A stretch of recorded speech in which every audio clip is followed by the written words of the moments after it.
Hello दोस्तों, नमस्कार। Quality education centre में आप लोगों का स्वागत है।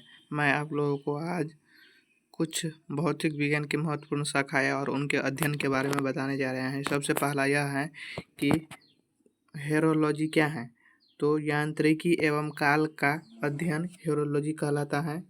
यांत्रिकी एवं काल का अध्ययन क्या कहलाता है? हेरोलॉजी कहलाता है। उसके बाद कॉस्मोलॉजी, ब्रह्मांड का अध्ययन कॉस्मोलॉजी कहलाता है। ब्रह्मांड का अध्ययन क्या कहलाता है? कॉस्मोलॉजी कहलाता है। उसके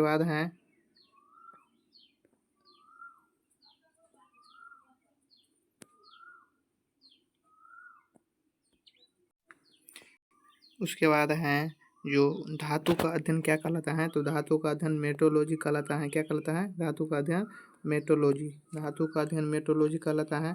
उसके बाद भूगर्भ भूगर्भ में वस्तुओं का भौतिक अध्ययन फिजियोलॉजिक्स कहलाता है। उसके बाद है जो भूकंप का अध्ययन सिस्मोलॉजी कहलाता है।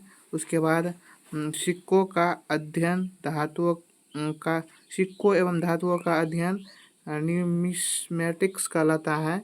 उसके बाद नेक्स्ट है जो खगोलीय पिंडों का अध्ययन एस्ट्रोनॉमी कहलाता है। उसके बाद ध्वनि विज्ञान का अध्ययन एकॉस्टिक्स कहलाता है। जीव तंत्रों एवं भौतिकीय पक्षों का अध्ययन बायोफिजिक्स कहलाता है। उसके बाद जीवधारियों अथवा उससे प्राप्त पदार्थों का अध्ययन जो है उसको क्या कहते हैं? बायोटेक्नोलॉजी कहा जाता है। उसके बाद नेक्स्ट है निम्न ताप का अध्ययन क्रायोजेनिक्स कहलाता है। निम्न ताप का अध्ययन क्रायोजेनिक्स कहलाता है। उसके बाद है प्रकाश का अध्ययन ऑप्टिक्स कहलाता है। उसके बाद नेक्स्ट है पौधों पर ध्वनि के प्रभाव को फोटोसोनिक्स कहते हैं। उसके बाद नेक्स्ट है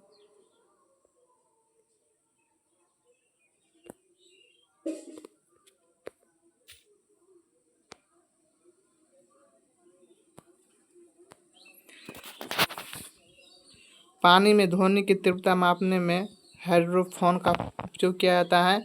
उसके बाद नेक्स्ट है जो रक्तचाप मापने के लिए स्फिग्नोमैनोमीटर का उपयोग किया जाता है। उसके बाद है हृदय एवं फेफड़े की ध्वनि सुनने के लिए स्टेथोस्कोप का या इसको आला बोला जाता है उसका प्रयोग किया जाता है। उसके बाद नेक्स्ट है जो अपेक्षिक आर्द्रता मापने के लिए हाइग्रोमीटर का उपयोग किया जाता है। ऊष्मा की मात्रा मापने के लिए कैलोरीमीटर का उपयोग किया जाता है। उसके बाद नेक्स्ट है जो सूक्ष्म वस्तुओं को देखने में जो है माइक्रोस्कोप का प्रयोग किया जाता है। उसके बाद रिकॉर्ड पर अंकित ध्वनि को सुनने के लिए जो है ग्रामोफोन का उपयोग किया जाता है।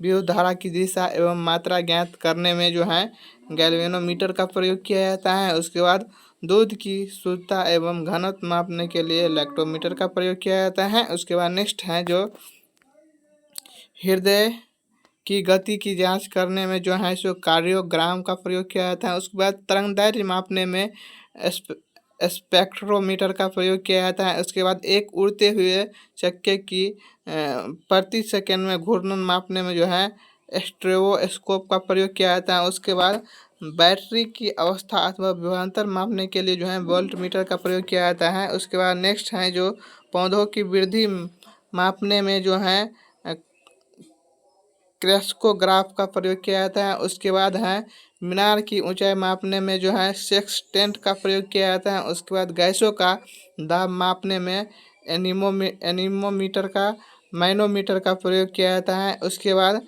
किसी यंत्र का प्रयोग पेंडुलम में होता है जिसकी सहायता से वे पानी में डूबे हुए पानी के ऊपर के दृश्य को देखने में किया जाता है। उसको कहा जाता है पेरिस्कोप।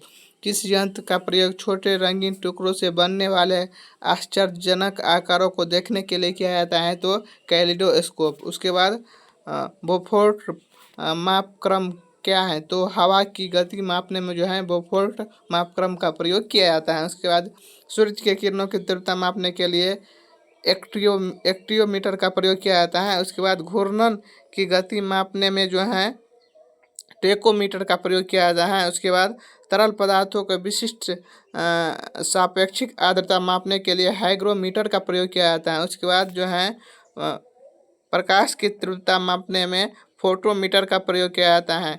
इंसुलेशन प्रतिरोध यानी मेमर में क्या मापा जाता है, तो इंसुलेशन या प्रतिरोध। उसके बाद है समुद्र में गहरे डूबे पिंडों की स्थिति ज्ञात करने के लिए प्रयुक्त उपकरण को क्या कहा जाता है, तो सोनार कहा जाता है। उसके बाद पाइपलाइन में निम्न दाब मापने के लिए किस यंत्र का प्रयोग किया जाता है, तो पीजोमीटर का प्रयोग किया जाता है। उसके बाद अंतरिक्ष पिंडों की ऊंचाई मापने के लिए जो है सो प्रयुक्त उपकरण का नाम क्या है, तो सेक्सटेंट है। किस यंत्र की सहायता से कृत्रिम मौसम उत्पन्न किया जाता है, तो साइटोट्रॉन।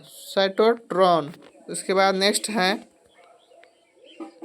अति सूक्ष्म मापन के लिए कौन सा उपकरण प्रयुक्त होता है, तो वर्नियर कैप कैलिपर। उसके बाद है सैलिनोमीटर यंत्र का प्रयोग किया जाता है, तो किसी घोल के लवण की मात्रा निर्धारित करने के लिए।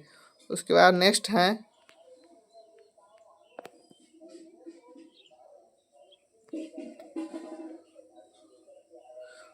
उड़ते हुए विमानों को ऊंचाई मापने के लिए अल्टीमीटर का प्रयोग किया जाता है। विद्युत धारा मापने के लिए आमीटर का प्रयोग किया जाता है। हवा की गति एवं शक्ति मापने के लिए एनीमोमीटर का प्रयोग किया जाता है। ध्वनि की तीव्रता मापने के लिए ऑडियोमीटर का प्रयोग किया जाता है। वायुमंडलीय दाब मापने के लिए बैरोमीटर का प्रयोग किया जाता है।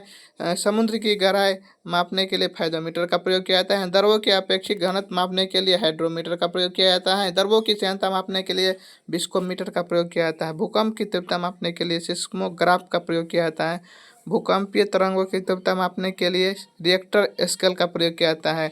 वायुयान की स्थिति ज्ञात करने के लिए रडार का प्रयोग किया जाता है। उच्च ताप मापने के लिए पायरोमीटर का प्रयोग किया जाता है।